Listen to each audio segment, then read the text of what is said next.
Assalamualaikum warahmatullahi wabarakatuh.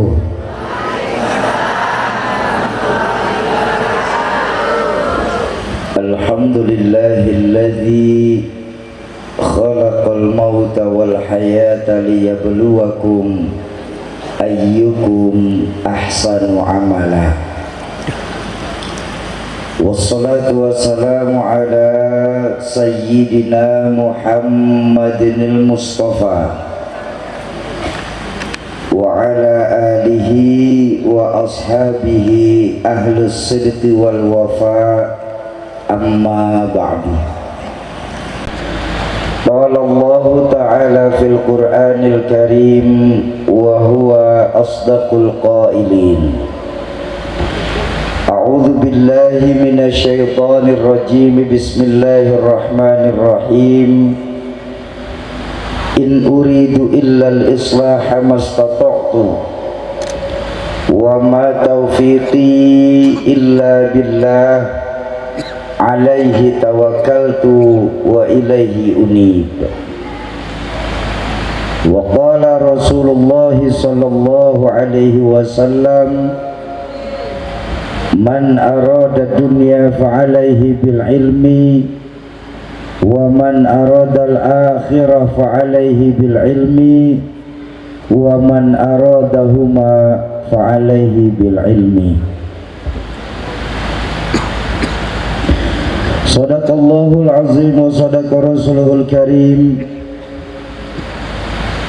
Yang saya muliakan hadratul mukarramun, panjenenganipun para yai, ibu nyai, asatiz dan ustazat, para hujjaj, para sepuh dan bini sepuh, wabil khusus untuk ketua DKM Masjid Uswatun Hasanah Al-Mukarram Ustaz Haji Muhammad Abdul Wahid,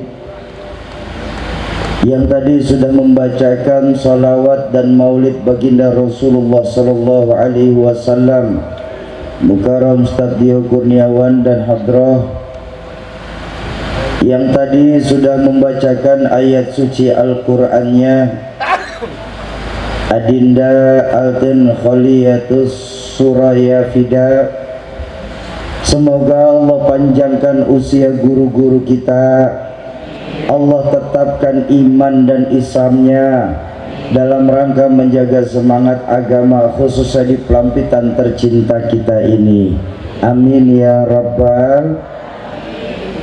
Para tokoh-tokoh masyarakat, tokoh-tokoh kepemudaan, aparatur pemerintah baik sipil, TNI dan polisi, baik yang hadir ataupun yang diwakili, wabil khusus untuk Lurah Setono Ibu Siti Juwariah Esos, Babinsa dan Babin Kamtipmas Setono, segenap kepala lingkungan Pelampitan, keluarga besar dari Ansor dan Bansar NU, tim safari dakwah dari Yayasan Badan Wakaf Al-Quran, Ustadz Hawi, Bang Anas, Bang Billy dan kawan-kawan, bapak-bapak dan ibu-ibu, para calon penghuni surganya Allah yang dicintai Allah subhanahu wa ta'ala. Alhamdulillah, malam hari ini kita masih duduk, dikasih kesempatan nikmat oleh Allah duduk di majelis ilmu agama, di mana ulama pernah mengajarkan bahwa majelis ilmu ay majelis yustajabu fihi doa. Majelis ilmu itu majelis tempat diangkatnya doa. Mugi-mugi lewat keberkahan kita duduk di majelis ilmu malam hari ini, sebagai asbab Allah akan jawab semua hajat-hajat kita di Pelampitan, baik hajat dunia, lebih-lebih hajat akhirat nanti. Amin ya rabbal. Bapak Ibu, kedatangan kami malam hari ini mempunyai satu misi, yaitu untuk mengumpulkan para pewakaf-pewakaf Al-Quran skala nasional, yang tujuannya adalah untuk menghidupkan kembali Al-Quran di tengah-tengah masyarakatnya.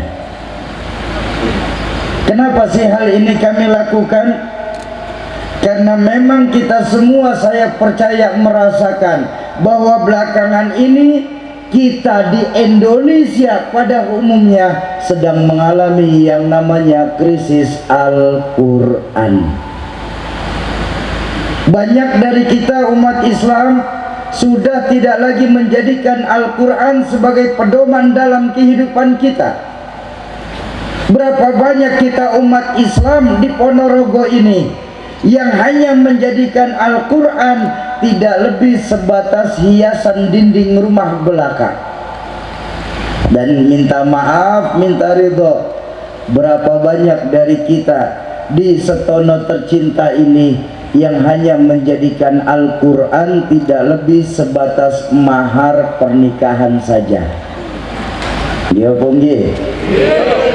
Selepas akad nikah dengan dalih penghormatan terhadap Al-Quran, Al-Qurannya ditaruh di tempat yang tertinggi, untuk diambil pun susah lagi. Kapan kira-kira Quran bisa turun ke tengah-tengah masyarakat Islamnya? Biasanya menjelang Ramadan. Ada apa tidak yang seperti itu di sini? Singendi. Nah, makanya mengambil keberkahan majelis ilmu malam hari ini, kami dari Yayasan Badan Wakaf Al-Quran ingin mengajak jamaah Masjid Uswatun Hasanah malam ini mau ikut menjadikan dirinya masing-masing seperti apa yang diajarkan baginda Nabi dalam hadis, Iqra'ul Quran fa innahu ya'ti yaumal qiyamah syafi'an li ashabi. Baca itu Al-Quran, masyarakat di Setono, karena sungguh Al-Quran yang kita baca nanti di hari kiamat akan datang memberikan pertolongan kepada para sahabat-sahabat Al-Quran. Bersyukur kita di Pelampitan ini Allah menjadikan sahabat Al-Quran bukan hanya satu, tapi Allah menjadikan sahabat Al-Quran ada 3 jenis. Siapa? Ayo kita lihat. Mudah-mudahan kita salah satu dari 3 jenis sahabat Al-Quran ini. Amin. Siapa sahabat Al-Quran? Pertama, sahabat Al-Quran itu man hifzul Quran, mereka yang mampu menghafal Al-Quran dan menjaga hafalan Al-Qurannya sampai kematian menjemput mereka. Syauki, ada apa Bu? Alhamdulillah di keluarga kami belum ada yang bisa menghafal Al-Quran. Tapi mudah-mudahan nanti di masa yang akan datang anak keturunan kami di Setono ini bisa menghafal Al-Quran. Amin. Apakah kami masih termasuk sahabat Al-Quran, Syauki? Tenang, karena ada yang kedua sahabat Al-Quran. Siapa? Man quri Al-Quran, mereka yang mau membaca Al-Quran, mereka yang gemar membaca Al-Quran. Memang ciri-ciri orang yang gemar baca Al-Quran seperti apa, Syauki? Baginda Nabi mengajarkan, sungguh orang yang mampu membaca minimal 100 ayat dalam Al-Quran, 100 ayat dalam Al-Quran setiap hari, Allah akan kasih 2 kelebihan bagi mereka yang sanggup membaca minimal 100 ayat. Apa? Pertama, doa mereka yang membaca minimal 100 ayat dalam setiap harinya, Allah tidak akan pernah tolak doa orang-orang yang membaca minimal 100 ayat Al-Quran. Dan yang kedua, mereka yang membaca minimal 100 ayat sudah menggugurkan haknya Al-Quran dalam kehidupannya. Oke, ada apa Bu? Alhamdulillah kami di Setono ini baca Al-Quran sih, baca alhamdulillah. Walaupun cuma malam Jumat saja, itu pun yasin lagi Syauki. Apakah kami masih berhak untuk menjadi sahabat Al-Quran?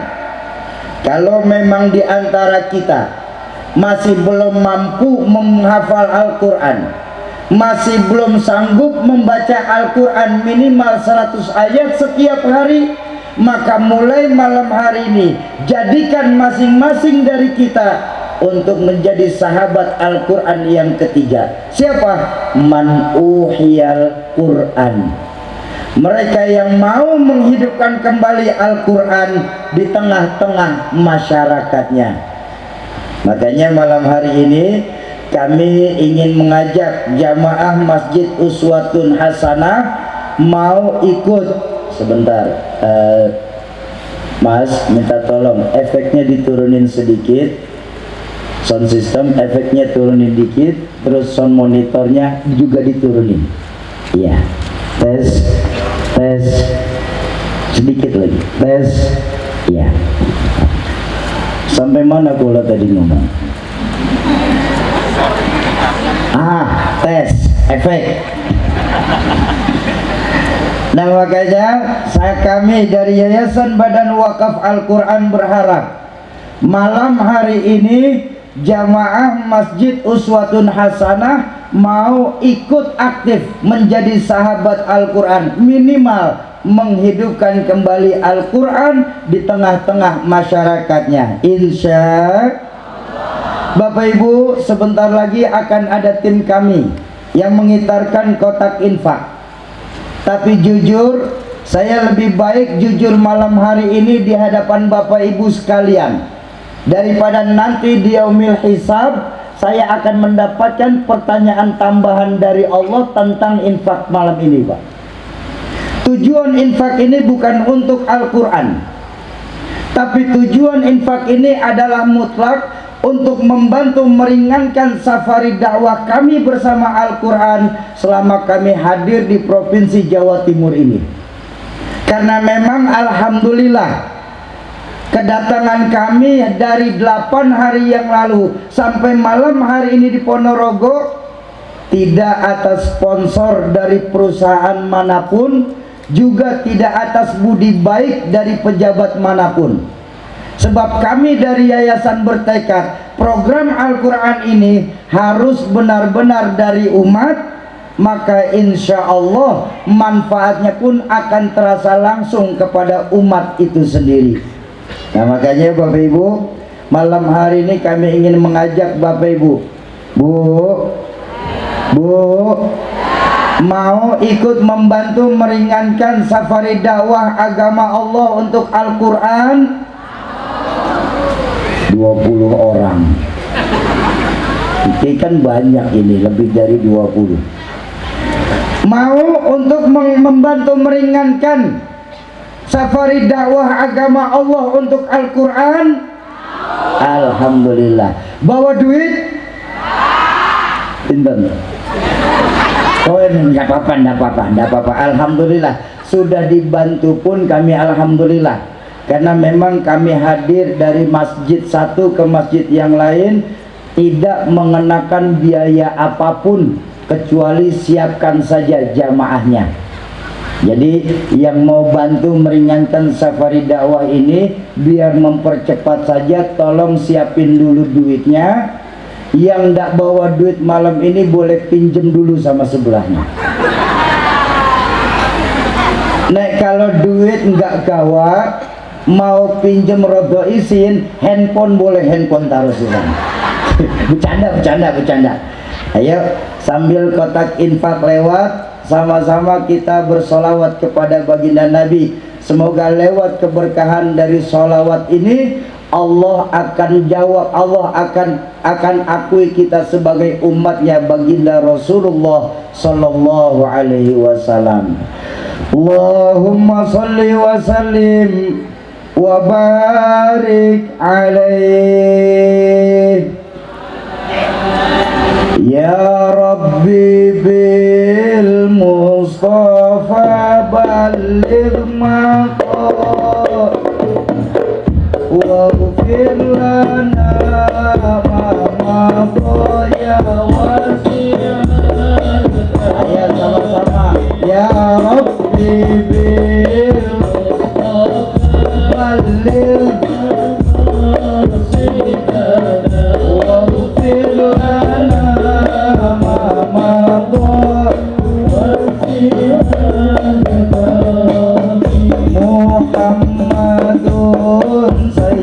Sayyidul Qawlaini والثقلين والفريقين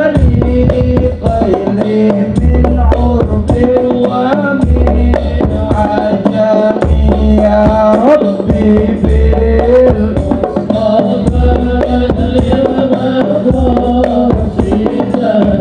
واغفر لنا ما مضى يا واسع هو الحبيب الذي ترجى شفاعته لكل حول من الأحوال المقتحم يا ربي بالمصطفى مقاصدنا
واغفر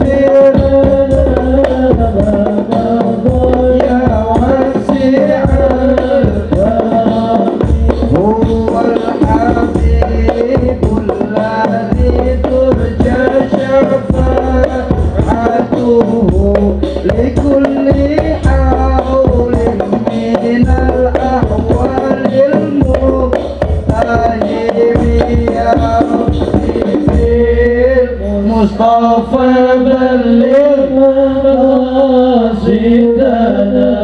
waghfir lana ma madha ya wasi'al karami. Allahumma salli wa sallim wa barik alaih. Bapak Ibu, semoga harta yang Bapak Ibu keluarkan secara tunai malam hari ini nilainya dilipat gandakan oleh Allah, baik di dunia lebih-lebih di akhirat nanti. Amin ya rabbal. Bapak Ibu jamaah ma'asyiral muslimin dan muslimat yang berbahagia, berhubung sudah jam 7 lewat 2 jam setengah, 3 jam setengah sudah, maka yang enak langsung masuk gigi 2 saja. Setuju? Malam hari ini mengambil keberkahan majelis ilmu, saya hanya ingin menyampaikan sebuah hadis dari baginda Rasulullah Sallallahu Alaihi Wasallam yang berisikan tentang kebahagiaan. Karena Al-Quran wa yubashshirul mu'minin, memberikan kabar gembira untuk orang-orang yang beriman. Bu, nyuwun ngapunten nggih. Kula malam ini menyampaikan satu hadis mawon. Insya Allah 15 menit selesai, dipotong 10 menit pembukaan mau, tinggal 5 menit kula ngomong. Loh, memangnya sampai jam berapa pengajian kita malam ini? Sampai subuh. Kuat? Yakin? Sanggup? Kula ndak? Yang kuat silakan monggo teruskan. Kula sama Ustaz Diop sama Bu Lurah pulang duluan. Nggak bercanda. Bapak Ibu, baginda Rasul pernah bersabda, arba'un min sa'adatil mar'il muslim, bahwa sesungguhnya ada 4 perkara yang kalau kita masyarakat di Setono ini mau bahagia? Pertanyaan saya dulu, tolong jawab yang benar dan jujur. Kita semua yang hadir di halaman Masjid Uswatun Hasanah ini mau bahagia apa tidak? Oh, pasti mau jawabannya. Kenapa? Karena doa yang kita minta kepada Allah minimal habis sholat apa, Bu? Rabbana atina fid dunya hasanah wa fil akhirati, dunia sampai akhirat kita semua minta bahagia. Ya Bung ye. Tapi ternyata pesan baginda Nabi, kalau kita mau bahagia di Setono ini, kita harus punya 4 perkara dalam kehidupan kita di dunia ini. Berapa perkara, Bu? 4 apa, Pak? Perkara nopo, Bu? Perkara 4. Pertama, kalau kita mau bahagia masyarakat di Pelampitan ini, pertama, syarat utamanya kita di Pelampitan ini wajib punya yang namanya baitun wasi'. Punya rumah biar bagus tapi besar. Ya enggak apa-apa, memangnya salah? Bu, panjenengane pun punya rumah bagus besar, bahagia apa tidak? Baik. Tapi di mana rumah kita sesungguhnya, Bu? Di akhirat, jauh bener. Jangan ke akhirat dulu, kita masih di Sentono. Kok belum apa-apa sudah akhirat? Memang mau ke akhirat duluan? Nah, rumah kita sebagai muslim adanya di hati kita, Bu. Rumah kita sesungguhnya adalah hati kita. Kok bisa begitu, Syauki? Betapapun besar rumah kita, hektaran mungkin kita punya lahan, miliaran mungkin diantara kita punya uang, tapi kalau hatinya kecil, sempit rasanya itu rumah. Iya, Bung? Berapa banyak Bapak Ibu punya kenalan yang mereka tinggal di perumahan-perumahan mewah di kota sana, tapi yang tinggal di sana terkena yang namanya penyakit broken home, penyakit tidak betah di rumah. Istri kemana, suami kemana, anak kemana. Rumah bagus-bagus, yang nempatin pembantunya saja. Ada apa tidak?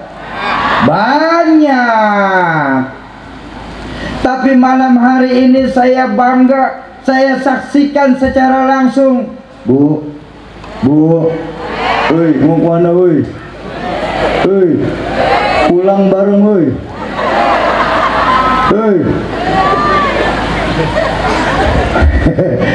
panitia minta tolong tutup aja gerbangnya biar tidak ada yang keluar.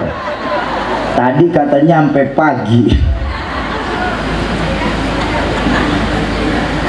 Bapak Ibu, malam hari ini izin Bu Lurah, malam hari ini saya saksikan langsung betapa saya bangga dengan saudara-saudara saya di Pelampitan ini. Rumah walaupun kecil, alhamdulillah punya. Alhamdulillah. Walaupun rumah kita di sini masih masuk golongan pemerintah, rumah yang RSSS, SSSS, SSSS. Rumah yang sangat-sangat sederhana sekali, sampai-sampai selonjoran saja pun susah. Tapi karena saudara saya di Pelampitan ini hatinya luas, besar, saya yakin rasanya itu rumah. Di rumah antara istri, suami, dan anak masih bisa bertukar cerita setiap waktunya. Betul? Di rumah masih ada yang mau membaca Al-Quran. Di rumah masih ada yang bersenandung sholawat. Di rumah ketika ada tetangga yang membutuhkan pertolongan langsung dibantu.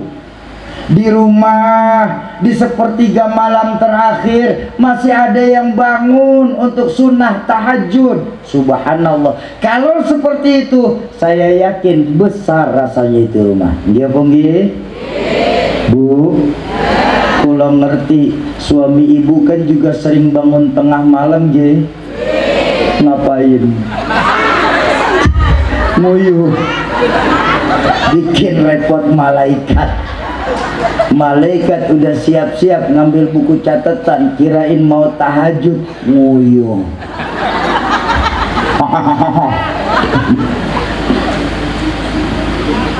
Mana ada Syauki, rumah sempit hati luas. Oh maaf, ayo kita lihat baginda Rasulullah Sallallahu Alaihi Wasallam.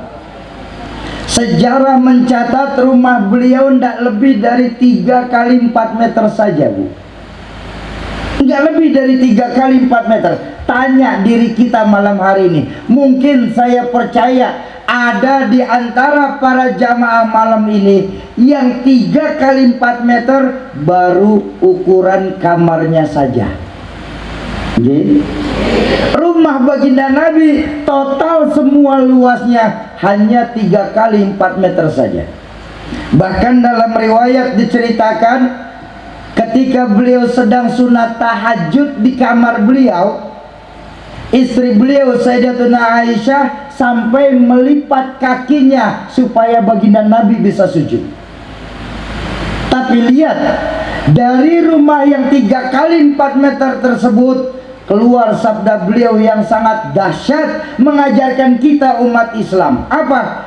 Baiti jannati, rumah tanggaku laksana surga bagiku. Kenapa? Hatinya Nabi luas.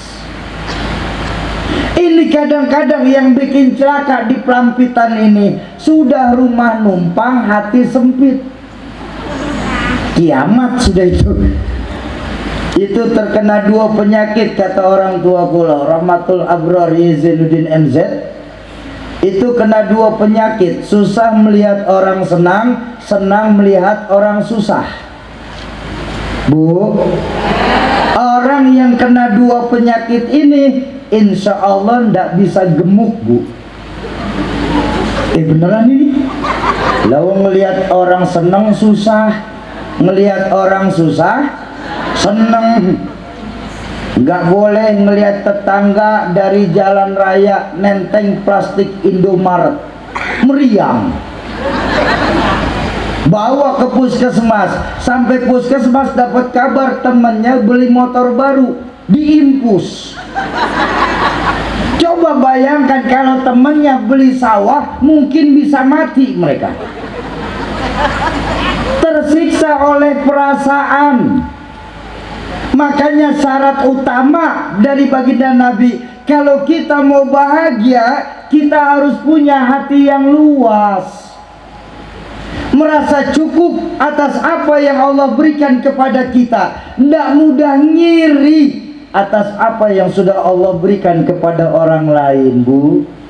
Ngiri ini penyakit bahaya, Bu. Coba bayangkan, itu baru ngiri. Coba kalau nganan. Oh lu ya, coba nganan kok.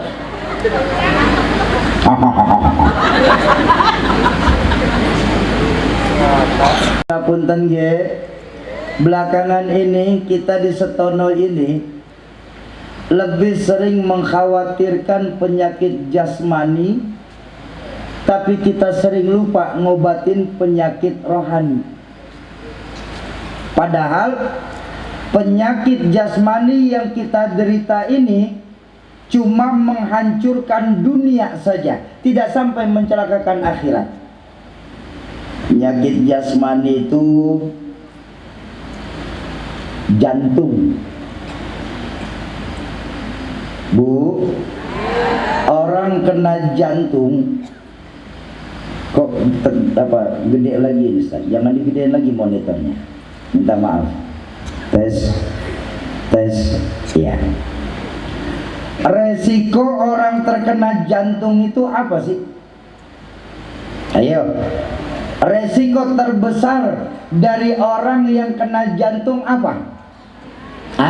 Paling mati. Gede lagi nih Ustaz. Kok bisa gede sendiri sih? Tes, masih kegedean. Tes. Iya. Sampai mana saya barusan? Mati.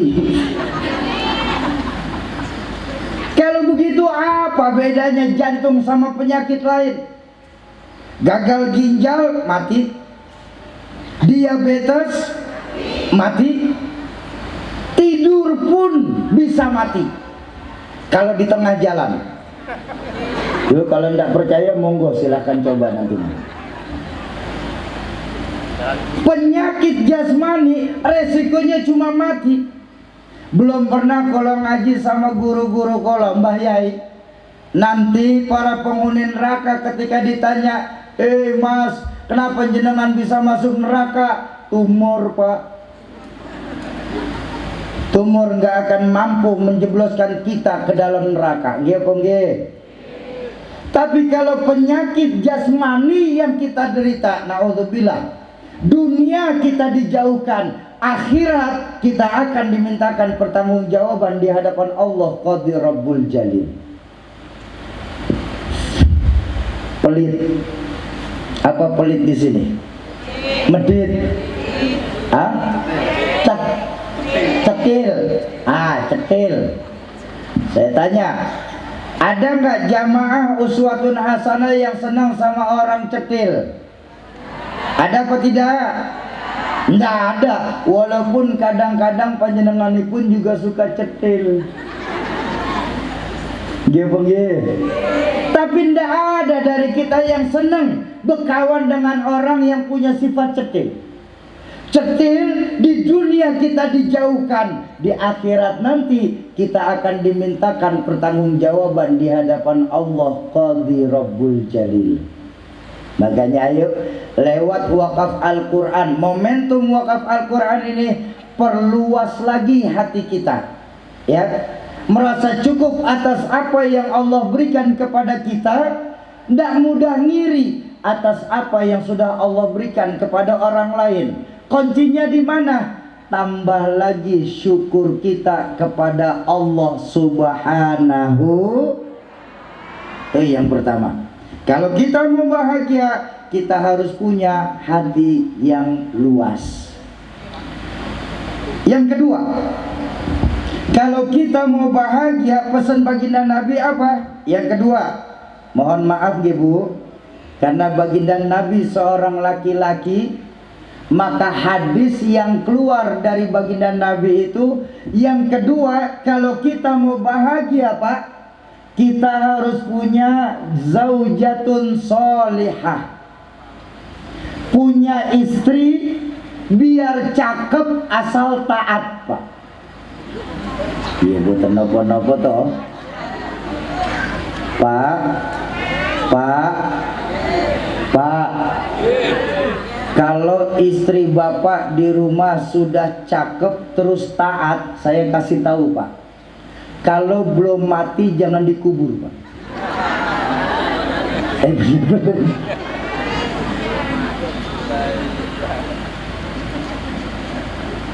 Bu, saya mau ngasih oleh-oleh malam ini untuk masyarakat di Setono ini, mau?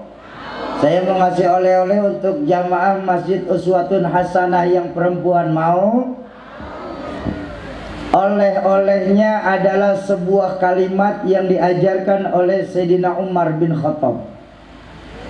Bu,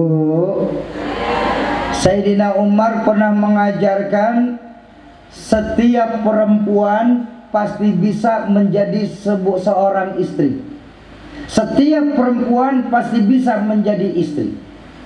Tapi tidak setiap istri sanggup dan mampu jadi pendamping untuk suaminya. Bu, makanya saya sering bilang dalam pengajian tahadusan bin nikmah, saya nih Bu Muhammad Syauqi ini, kalau saja di alam ruh saya boleh milih Bu Lurah, Fulan, labbaik ya Rob, kau mau lahir ke dunia ini sebagai laki-laki atau sebagai perempuan? Demi Allah saya berani mengucap, berkah saya ngaji dengan poro yai, saya baru tahu, saya kalau boleh milih, saya lebih milih jadi perempuan lahir ke dunia daripada laki-laki, Pak. Kenapa? Betapa Allah dan baginda Nabi sangat menyayangi kaum perempuan. Allah dan baginda Nabi sangat menyayangi kaum perempuan. Bu, perempuan untuk meraih surganya Allah, pada mau masuk surga? Mau? Perempuan untuk meraih surganya Allah, modalnya ndak perlu banyak-banyak. Beda Pak sama kita orang laki, Pak. Orang laki panjenengan ini pun kalau mau masuk surga, modalnya harus keluar banyak. Perempuan nggak perlu banyak-banyak modalnya, cukup 4 dijanjikan baginda Nabi. Apa?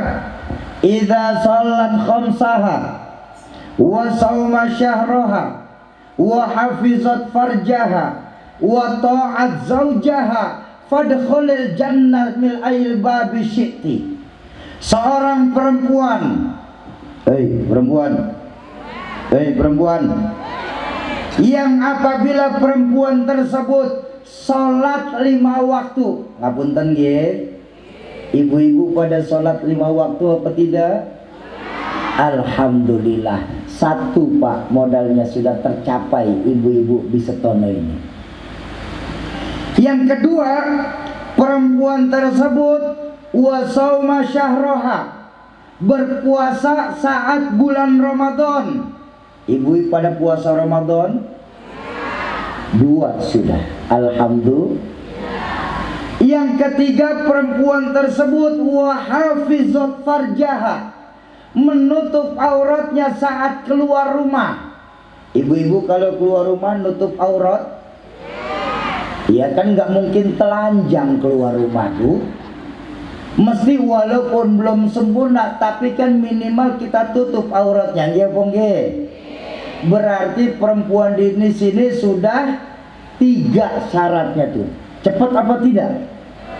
Kita belum apa-apa Pak. Nih ibu-ibu di sini sudah 3 Pak. Allahu Akbar.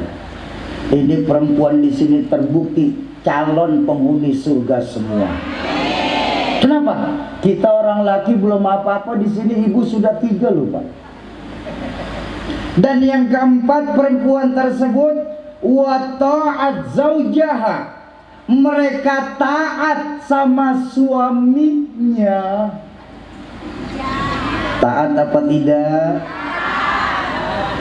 Enggak kompak. Yang ibu taat, tapi bapak-bapak sebelah kanan nggak ngomong, cuma saya lihat.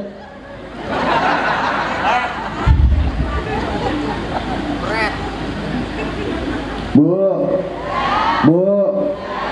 perempuan yang punya 4 modal ini, jaminan baginda Nabi apa?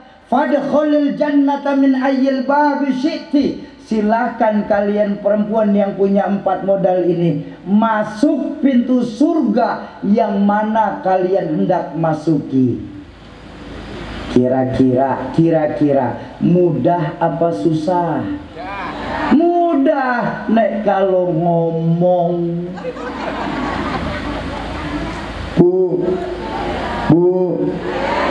taatnya seorang istri kepada suami dalam Islam niku hukumnya wajib, selama tidak untuk bermaksiat kepada Allah. Kenapa? Karena dalam Islam perempuan itu swarga manut, neraka katut. Selama tidak untuk bermaksiat kepada Allah, maka perempuan wajib taat kepada suami. Kok begitu Syauqi? Nggak adil sekali. Bukannya nggak adil di sini, nilai ibadah. Karena perempuan yang paling hebat dalam kacamata Islam, mereka yang ridho dan ikhlas berapapun pemberian dari suaminya. Bu, Perempuan yang hebat dalam kacamata Islam, mereka yang ridho dan ikhlas berapapun pemberian suaminya. Iya Bu? Tapi Pak, jangan pura-pura ndak denger Pak.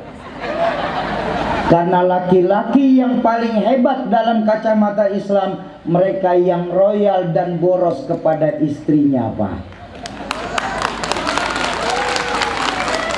Ini baru seimbang.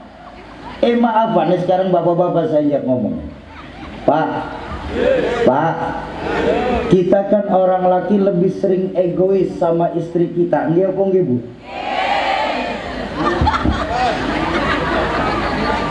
Maaf Pak, ngapunten Pak. Kita orang laki-laki itu biasanya cuma tahu ngasih duit saja Pak. Kita nggak pernah mikir sekarang ini sembako naiknya gila-gilaan. Nggih apa nggih? Apa sekarang yang nggak naik? Yang turun cuma harga diri akhir-akhir ini Pak. Loh, nggak percaya. Nih kadang-kadang suami kan begitu, sudah ngasihnya pas-pasan, minta makannya yang enak-enak. Dasar laki-laki. Makanya saya sampai malam ini nggak senang sama laki-laki. Loh, Bapak jangan guyung-guyung tok loh Pak. Nih, dengerin Ji. Bu, kita kompak ya. Mau nggak kompak? Mudah-mudahan lewat keberkahan Quran besok-besok ditambahin uang dapurnya. Tapi harus kompak. Mau kompak? Mau kompak? Nih, laki-laki, para laki-laki dengerin curhatan hati seorang perempuan di halaman Masjid Uswatul Hasanah ini. Bu,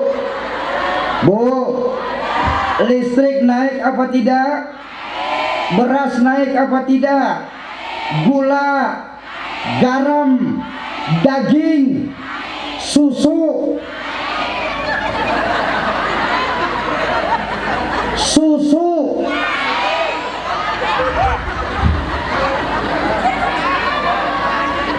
Ini harga ndak pernah kompak Pak.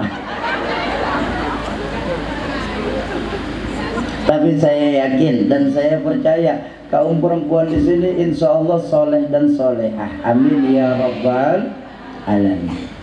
Makanya sekali lagi saya tegaskan, ini kaum perempuan ini harusnya sangat berterima kasih kepada baginda Rasul. Kok begitu Syauki? Karena jujur Bu, baginda Nabilah yang mengangkat harkat dan derajat kaum perempuan di dunia ini.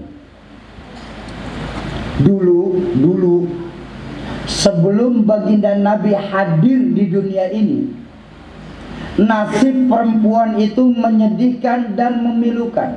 Sebelum Islam ada, nasib perempuan itu menyedihkan dan memilukan. Bahkan ada seorang sahabat, Sayyidina Umar bin Khattab, itu mempunyai kebiasaan sholat yang agak unik. Sayyidina Umar kalau sholat agak unik. Begitu salam, Assalamualaikum warahmatullah, Assalamualaikum warahmatullah. Sayyidina Umar itu beda sama yang lain. Ketika salam ke kanan, Sayyidina Umar tersenyum dengan gembira. Begitu menoleh ke kiri, Sayyidina Umar berurai air mata nangis. Sampai Sayyidina Ali heran. Ya Umar, ada apa li? Kok sholatmu ini aneh sendiri dibanding yang lain Umar? Aneh kenapa li?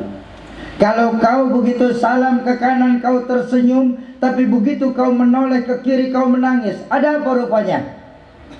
Ya Ali, sungguh ketika menoleh ke kanan saya tersenyum, saya lagi memikirkan kebodohan saat saya jahiliyah. Saya pernah bikin berhala dari bongkahan roti. Saya puja-puja, saya sembah-sembah berhala tersebut. Begitu sudah selesai saya sembah, saya ngomong sendiri kepada berhala tersebut dari roti. Wahai Tuhan, kalau tadi saya sudah sembah-sembah, sekarang saya lapar. Boleh nggak kira-kira saya makan kamu Tuhan untuk menutupi lapar saya? Ali, begitu gagah saya saat jahiliyah, sampai Tuhan pun saya makan. Lalu kalau kau menoleh ke kiri, kenapa kau menangis Umar? Saya juga memikirkan masa jahiliyah saya, ya Ali. Saya pernah punya seorang anak perempuan, Ali. Bagaimana dengan tangan saya kubur hidup-hidup anak perempuan saya. Menyesal saya bertobat. Mudah-mudahan tobat saya dijawab oleh Allah Subhanahu. Sayyidina Umar karena memiliki anak perempuan sebelum Sayyidina Umar masuk Islam, sampai dikubur hidup-hidup. Kenapa? Karena perempuan ketika belum ada Islam sangat menyedihkan nasibnya. Seolah-olah perempuan dilahirkan hanya untuk melahirkan. Tapi tengok ketika baginda Nabi hadir ke dunia ini, beliau ternyuh melihat kaum perempuan saat itu. Keluarlah sabda beliau yang paling dahsyat untuk mengangkat harkat dan derajat kaum perempuan. Apa? An-nisa imadul bilad. Perempuan itu tiangnya negara. Kalau baik perempuan, baik negara. Kalau rusak perempuan, hancur negara. Maka perempuan bisa setara, nanti akan jadi di dalam surga kaum perempuan oleh Allah nanti di dalam surga akan dijadikan pemimpin para bidadari. Amin. Tapi kebanyakan perempuan setan. Anda percaya? Maaf Bu, maaf. Ini terjadi saat Isra dan Mi'raj.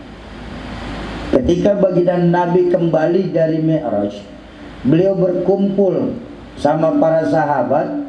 Beliau berkata, ayyuhal ashab, para sahabat, labbaik ya Rasul. Semalam saya diberangkatkan Isra dan Mi'raj. Iya. Saya berangkat dari Mekah menuju ke Baitul Maqdis, Palestina.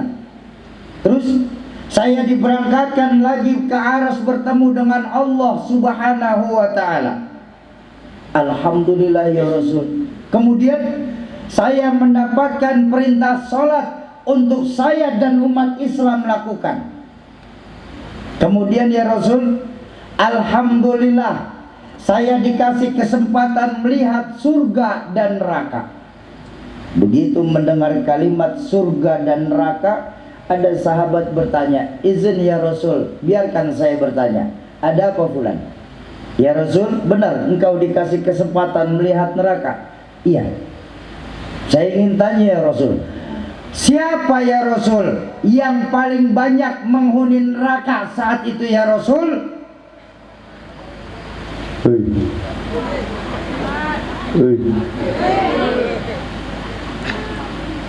Kaget para sahabat ketika baginda Nabi bersabda, perempuanlah yang paling banyak menghuni neraka.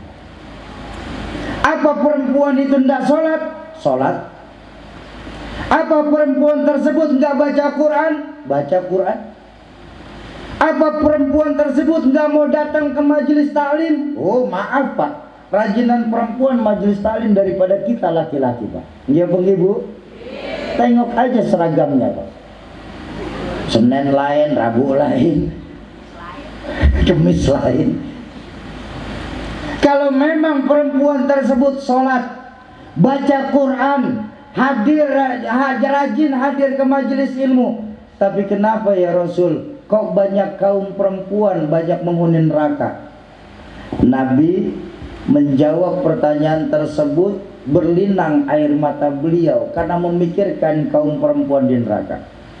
Beliau bersabda, sungguh yang menyebabkan kaum perempuan banyak menghuni neraka saat itu, hunna yakfurnal asir, karena perempuan tersebut kurang berterima kasih kepada suaminya.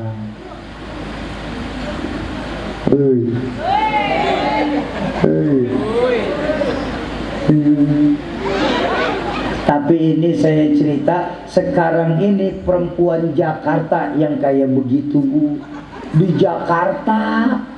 Kalau di sini sih insya Allah sama.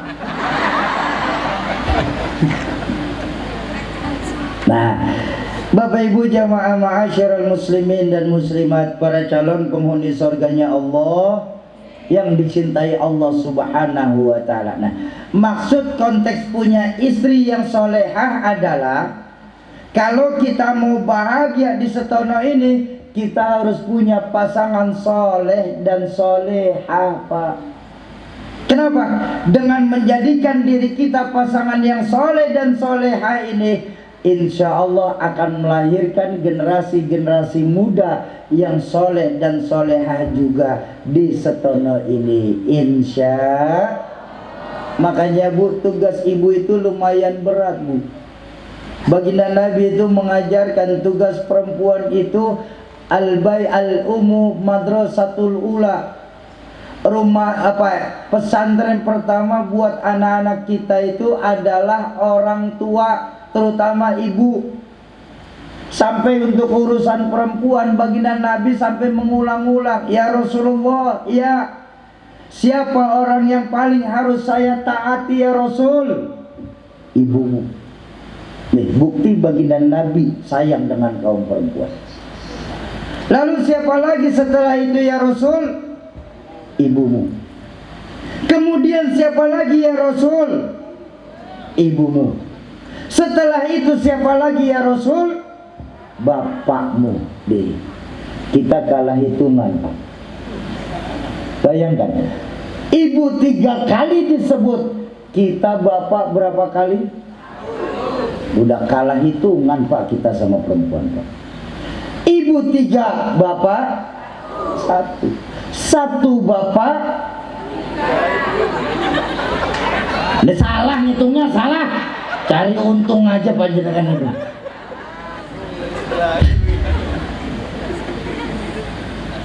Ayo, jadikan diri kita masing-masing sebagai orang tua, sosok yang soleh dan soleha di hadapan anak-anak kita. Karena baginda Nabi mengajarkan, kullu mauludin yuladu alal fitrah. Setiap anak yang dilahirkan ke dunia ini terlahir dalam keadaan suci. Fa'abawahu yahudiyan, nasraniyan, au majusian. Maka orang tuanya lah yang akan menjadikan ini anak sebagai seorang Yahudi, Nasrani, ataupun Majusi. Kita orang tuanya. Sampai pepatah Arab pernah mengajarkan, saking pentingnya nih, saking pentingnya kita menjadi sosok soleh dan soleha. Ma fil aba fi abna. Bapak kalong, anak biasanya jadi kampret. Iya penggih.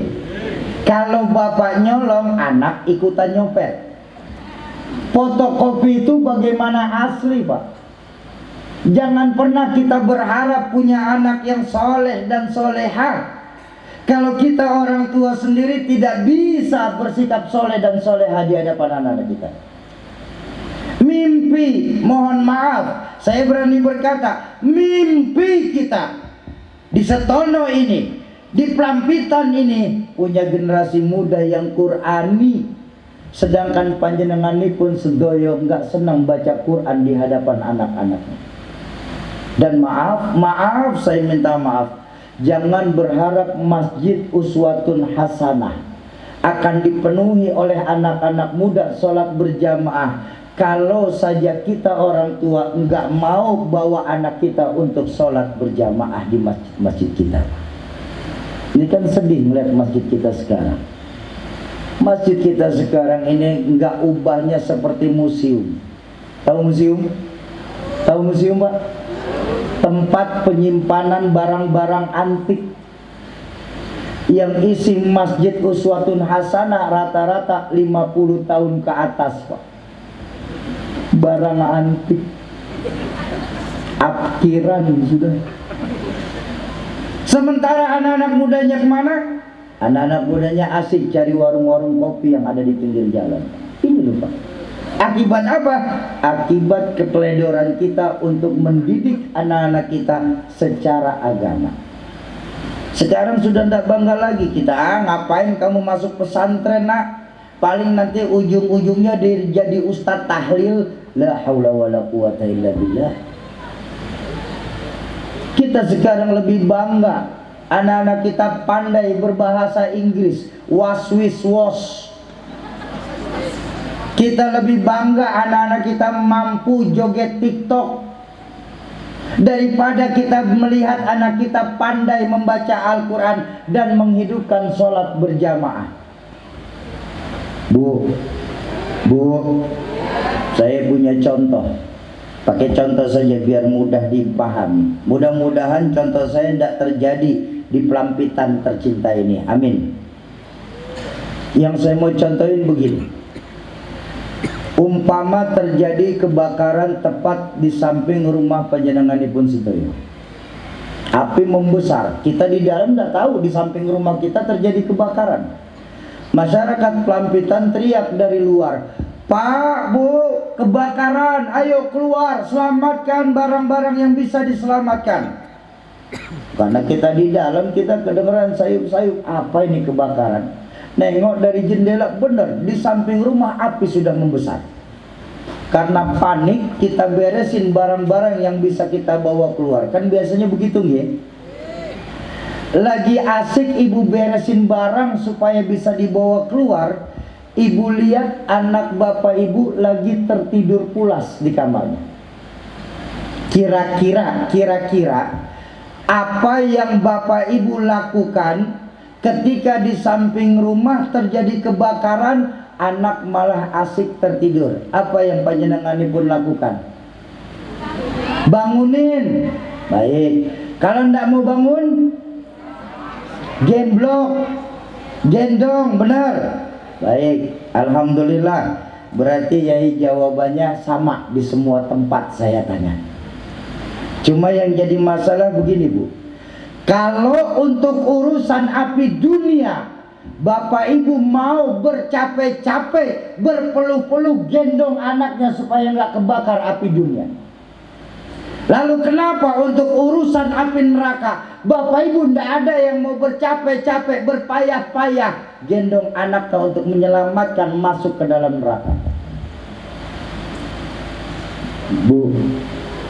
Bu, kapan terakhir ibu memeriksa bacaan Quran anak dan cucunya?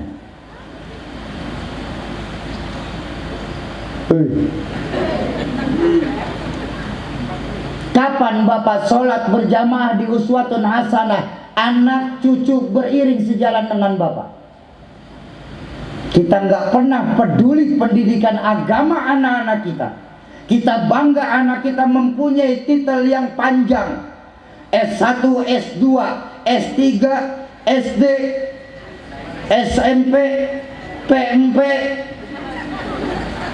Tapi jangan sampai lupa titel yang akan menemani kita sampai ke dalam kubur cuma satu, almarhum. Betul.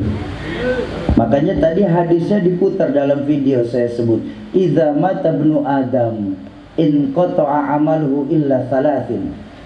Kalau anak cucu Adam meninggal dunia, terputus semua amaliannya kecuali 3. Qatan jariyah wa waladun sholih ayyad'ulah. Ilmu yang bermanfaat, sedekah yang diterima, dan doa anak soleh yang mendoakan orang tuanya ketika meninggal dunia. Tapi sekali lagi saya berhusnuzon bahwa insya Allah Bapak Ibu yang hadir malam hari ini di halaman masjid, insya Allah adalah orang tua yang soleh dan solehah. Amin ya Rabbal. Mudah-mudahan nanti dia masa akan datang, generasi-generasi muda Pelampitan dan Setono ini pada umumnya akan menjadi generasi-generasi muda yang Qurani. Amin ya Rabbal. Itu yang kedua ya. Kalau kita mau bahagia, kita harus punya pasangan yang soleh dan solehah. Yang ketiga, kalau kita mau bahagia, pesan baginda Nabi yang ketiga, kita harus punya di dunia ini misbahun munir, punya lampu yang terang. Apa lampu kita? Neon, lampu dunia. patromak cahaya dunia, lilin pelita dunia. Lampu yang benar-benar kita butuhkan nanti adalah lampu dan cahaya yang akan menerangi alam kubur kita. Misbahun munir di sini ay amalun katsir, amal yang banyak. Kenapa sebabnya? Karena amal kita itu nanti yang akan nerangin alam kubur kita. Bu, ngapunten nggih, minta maaf, minta ridho nggih. Nih, semua nih panjenengan sedaya nih. Maaf. Yang hadir di halaman ini malam ini nih semua nih calon-calon jenazah.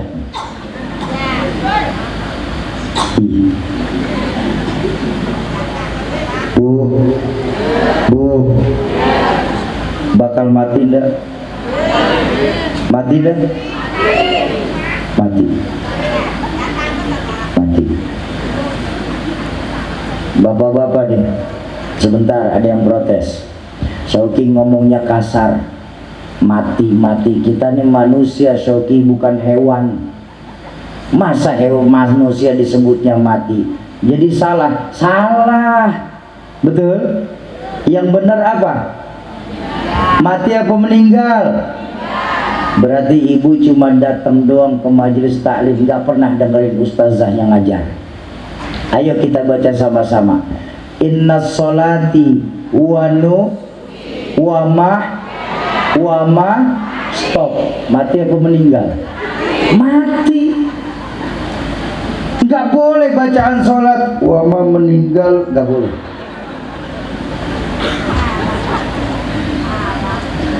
Semua kita cuma sebatas perantau di bumi Allah ini. Semua kita. Namanya orang merantau kan mesti pulang, betul? Orang merantau mesti sombong kita. Kalau kita sadar kita hanya seorang perantau, tapi tidak pernah mikirin pulang, Bu. Pulang seharusnya senang.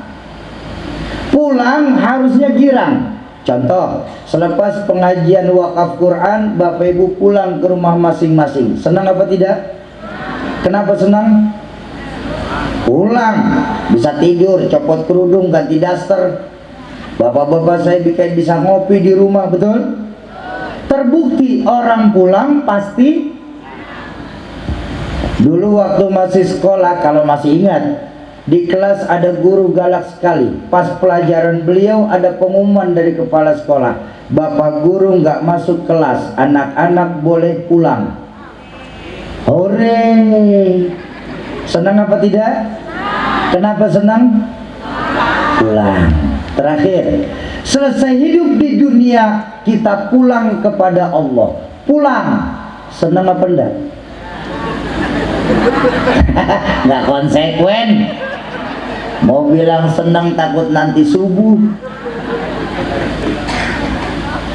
Apa sih Pak, Bu, yang bikin kita pulang kepada Allah berat? Ada yang ngeganjal di hati. Dua diajarkan orang tua kami, Rahmatul Abror Ki Zainuddin MZ.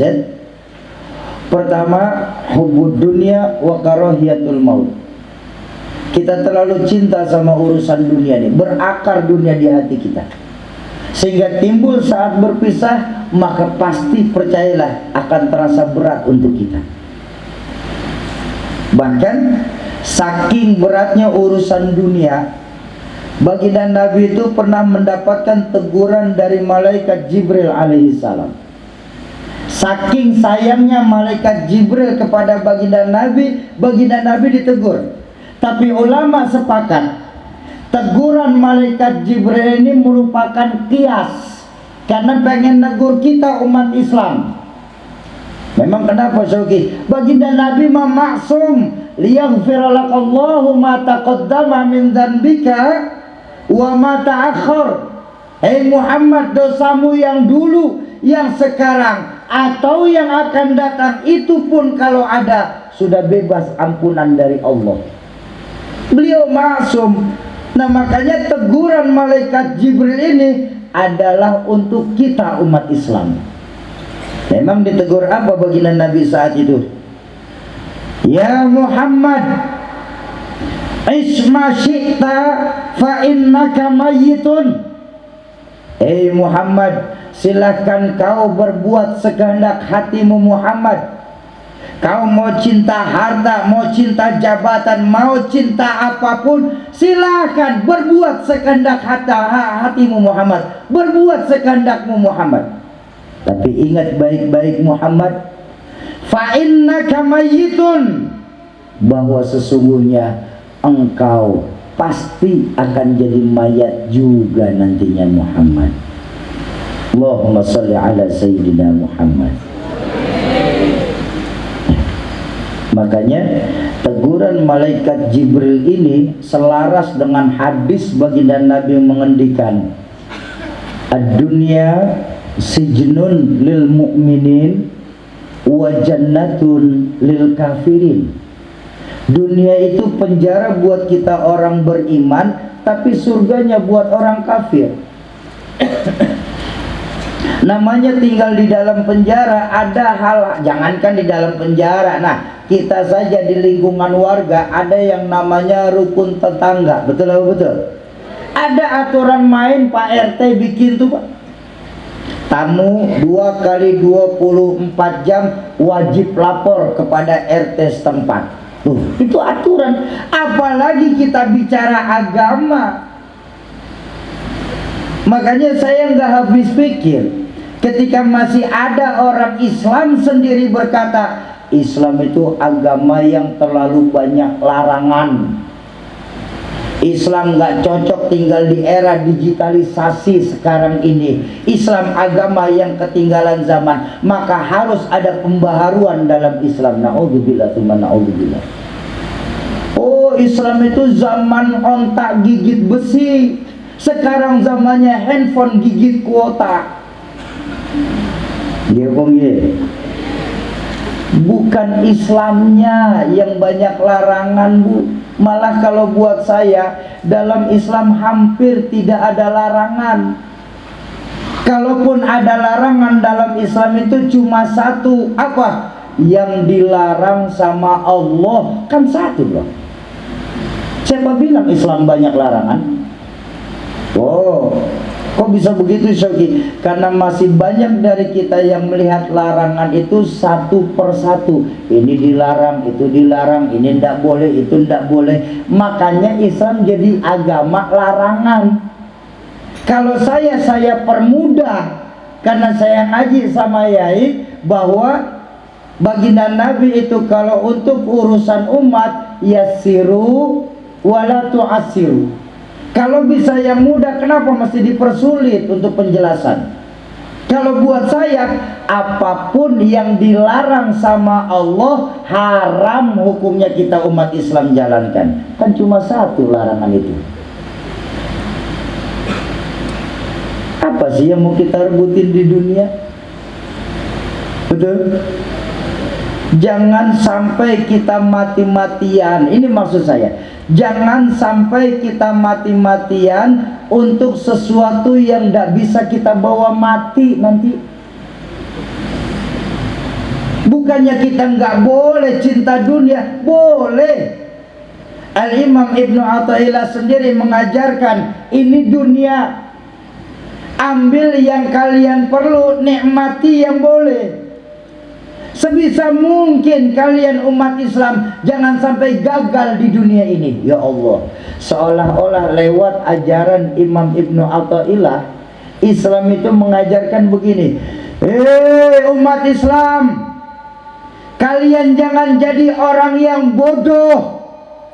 Karena kebodohan pangkal kemiskinan, kemiskinan gerbang awal menuju kekafiran.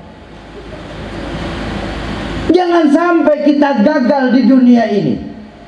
Tapi, nah ini loh, seimbangnya Islam ini.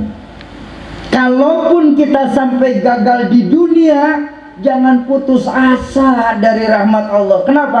Kan kita masih punya akhirat. Ya pengge. Artinya apa? Jangan cara kita mencari dunia saat ini sampai menghancurkan akhirat kita nanti, Pak. Kok bisa begitu Syauki? Karena Al-Quran mengingatkan kepada kita, walal akhiratu khairul laka minal akhirat, jauh lebih utama daripada dunia beserta isinya. Tuh yang pertama, hubbud dunia, cintai dunia seperlunya, cintai akhirat sepenuhnya. Itu yang pertama ya, yang membuat kita pulang kepada Allah berat. Yang kedua, terakhir, dan ini yang paling utama, apa yang membuat kita pulang kepada Allah itu berat, ragu-ragu semua jawabnya. Yang kedua, karena tidak punya bekal. Betul. Kalau tidak punya bekal kok paksa berangkat, sampai tujuan belum tentu, sengsara di tengah jalan terlihat. Kenapa? Tidak punya bekal berangkat. Saya cuma pegang duit 25.000 rupiah.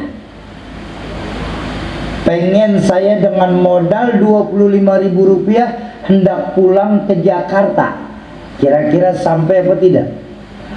Kalau saya paksa berangkat, paling sampai Nganjuk, paling jauh sudah jadi gembel saya. Kenapa? Ya tidak punya bekal berangkat. Betul. Mumpung roh belum berpisah dari jasad, mumpung ladang amal masih banyak yang bisa kita tanam, mumpung pintu tobat masih terbuka lebar-lebar, ayo kita persiapkan diri kita sebelum nanti malaikat Israel menjemput kita. Nah, Bapak Ibu jamaah ma'asyiral muslimin dan muslimat, para calon penghuni surganya Allah yang dicintai Allah Subhanahu wa ta'ala. Makanya atas dasar itu, sebelum saya lanjut lagi, atas dasar itu, malam hari ini kami tawarkan ke hadapan Bapak Ibu investasi dunia dan akhirat dalam hal amaliyah yang paling menguntungkan buat kita. Apa investasi dunianya, Syauki? Mengeluarkan harta di jalan Allah. Keuntungannya apa, Syauki? Keuntungan dari harta yang Bapak Ibu keluarkan, saya pastikan, tapi yang paling kecil saja yang saya kasih. Mau yang paling kecil? Apa itu, Syauki? Allah pasti berkahkan harta Bapak Ibu sekalian. Kalau berkah harta itu yang paling kecil, Syauki, memang apa yang lebih dahsyat dari berkah harta, Syauki? Oh, banyak. Diberikan kita anak keturunan yang soleh dan soleha. Lalu, Syauki, disehatkan kita dari segala penyakit. Dawu mardakum bis sadaqah, obati penyakit yang ada di badan kita dengan mengeluarkan sedekah. Tapi yang paling dahsyat, Allah akan kasih kita karunia berupa diringankan rasa sakit sakaratul maut. Tapi saya minta maaf, yang ketiga ini saya nggak berani jamin. Saya cuma menyampaikan saja. Loh, kok begitu, Syauki? Ya, kan sama-sama ada dalam Al-Quran, Syauki. Al-Quran kan sudah menjanjikan ketika sedang mengalami sakaratul maut, roh kita berdoa kepada Allah, Rabbi laula akhartani ila ajalin qarib. Ya Allah, kalau bisa tunda sebentar kematian yang sudah mendekati saya ini, ya Allah, tunda sebentar. Kalau engkau mengabulkan doaku saat ini, ya Allah, fa'asaddaqo, saya akan bersedekah yang banyak, wa akum minas solihin, dan saya akan jadi orang yang paling baik di tengah-tengah masyarakat kita ini di Setono. Kenapa sih tentang sedekah bukannya sholat, bukannya haji, bukannya baca Quran, bukan yang lain-lain? Kenapa sedekah, amal yang kita anggap sepele? Karena sedekah mampu dikasih kita rahmah dari Allah, diringankan rasa sakit sakaratul maut. Tapi sekali lagi, yang ketiga saya nggak berani janjikan, karena saya sendiri tidak tahu nanti saya meninggal dunia husnul khotimah atau nanti saya mati dalam keadaan yang su'ul khotimah. Na'udzubillah. Cuma satu yang saya jalankan, petuah dari orang tua saya Yazidudin, jangan pernah kau janjikan sesuatu yang kau sendiri tidak tahu nanti kedepannya seperti apa. Makanya yang kalau berani janjikan ke hadapan Bapak Ibu, investasi dunianya yang paling kecil, Allah berkahkan harta Bapak Ibu sekalian. Kok kamu ini berani janjikan? Karena ngapunten nggih Bu, makhluk yang ada dan bicara di hadapan Bapak Ibu malam ini adalah makhluk Allah yang hidup cuma berdasarkan dua keberkahan saja. Pertama, keberkahan doa dari orang tua dan guru-guru kula yang hadir. Yang kedua, keberkahan dari sedekah yang kula keluarkan. Oh begitu ya Syuki? Iya. Lalu investasi akhiratnya apa Syuki? Investasi akhiratnya, apapun yang Al-Quran Bapak Ibu wakafkan nanti, ketika diterima oleh para penerima wakafnya, saya pastikan bacaannya pasti nyampe kepada Bapak Ibu sampai ke yaumil hisabnya Allah Subhanahu wa ta'ala. Tapi Syauki, ada sedikit pertanyaan Syauki. Apa Bu? Saya ini nggak ngerti soal wakaf Syauki. Saya tahunya di sini yang umum sedekah. Lagi kamu bahasanya pakai wakaf segala sih. Sudahlah, bahasa yang umum saja. Bilang saja sedekah. Insya Allah sama-sama kok. Kan ujung-ujungnya ngeluarin duit. Lagian kan nggak ada bedanya antara sedekah dan wakaf. Nggih pun nggih. Salah, sangat berbeda Bu.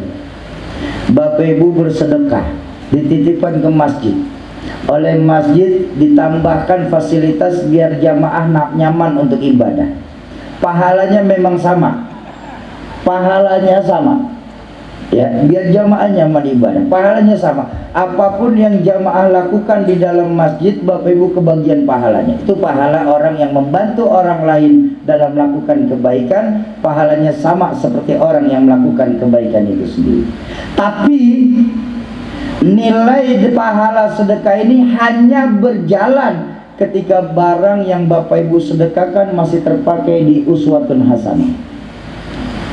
Kalau barangnya sudah rusak, harus dibuang karena nggak bisa dipakai lagi, maka pahalanya berhenti sampai di situ. Itu sedekah.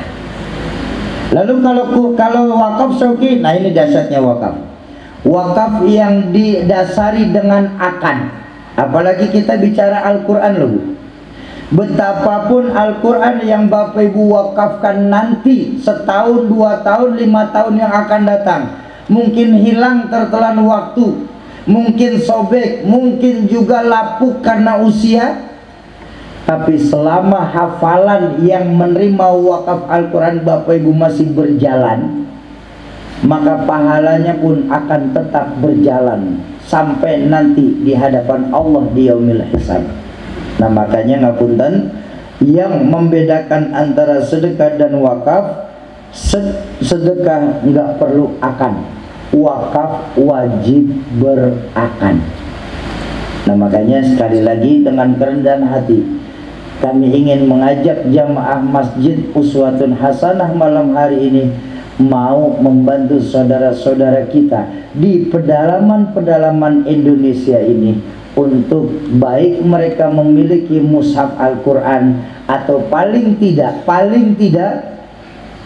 kita menolong saudara-saudara kita di pedalaman memberantas buta huruf hijaiyah di Indonesia ini. Ayo, caranya bagaimana Syauki? Caranya mudah. Nanti ketika Bapak Ibu mendengarkan penjelasan dari Ustadz Hawi, guru saya Ustadz Hawi, Bapak Ibu yang mau ikut cukup angkat tangan saja. Lalu tim kami yang akan menghampiri Bapak Ibu sekalian, mau ngapain Syauki? Kami cuma minta 3. Kami catat izin untuk catat nama, nomor telepon dan niat wakafnya. Setelah itu Syauki, kapan kami tunaikan? Kapanpun ketika Allah sudah kasih Bapak Ibu keluasan rezeki untuk menunaikannya. Sebab malam hari ini kami nggak minta tunai. Malam ini Bu, kami cuma mengajak Bapak Ibu buktikan dahsyatnya hadis Nabi, innamal a'malu binniyat wa innama likulli imri'in manawa. Segala sesuatu berasal dari niat dan Allah pasti memberikan apa yang sudah kita niatkan. Makanya lewat keberkahan Al-Quran malam hari ini kami mengajak jamaah Masjid Uswatun Hasanah untuk ikut berpartisipasi dalam berniat wakaf Al-Quran. Insya bagaimana prosesnya nanti disampaikan oleh guru saya Ustadz Hawi. Saya izin istirahat sebentar saja, karena insya Allah pengajian kita sampai jam 3 kurang 5 menit.